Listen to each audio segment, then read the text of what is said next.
Salut à tous. Alors ce soir nous parlons à nouveau de réparation, mais cette fois nous allons parler de plusieurs réparations. Je vais vous expliquer une liste de différentes réparations, c'est assez court, je vais aller assez vite, mais vous pourrez au pire revenir sur la vidéo. En tout cas, ce sont des réparations qui sont importantes et qui concernent donc le domaine de la Brit Mila, où on va pouvoir notamment réparer grâce à ces réparations.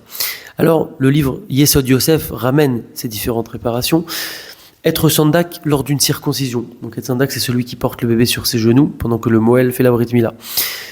Également, augmenter les dons à la Tzedaka pour les pauvres, en particulier pour les démunis, qui s'adonnent à la Torah jour et nuit. Troisièmement, respecter le Shabbat selon toutes ses lois, ses détails et ses coutumes. Honorer le Shabbat avec des beaux habits, des bonnes boissons, de la bonne nourriture, etc. Allumer des belles bougies en l'honneur de ce jour Kadosh.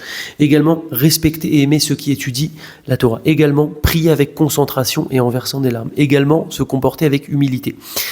Également, ne jamais riposter à une insulte ou répliquer à une humiliation, mais se taire et pardonner. Également, accomplir une mitzvah quelconque. Ça peut être particulièrement, d'ailleurs ça approche bientôt, la fabrication des matzot, par exemple.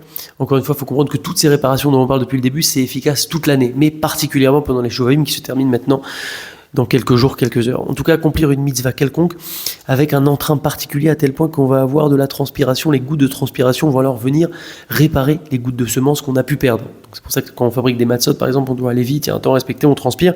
Ça peut être aussi danser avec la Torah, ça peut aller courir pour faire un recette pour quelqu'un, toutes ces gouttes vont venir réparer. Également, éduquer ses enfants dans le chemin de la Torah et les guider dans la crainte du ciel. Également, faire grandir un orphelin dans sa maison et agir avec lui comme si c'était son fils.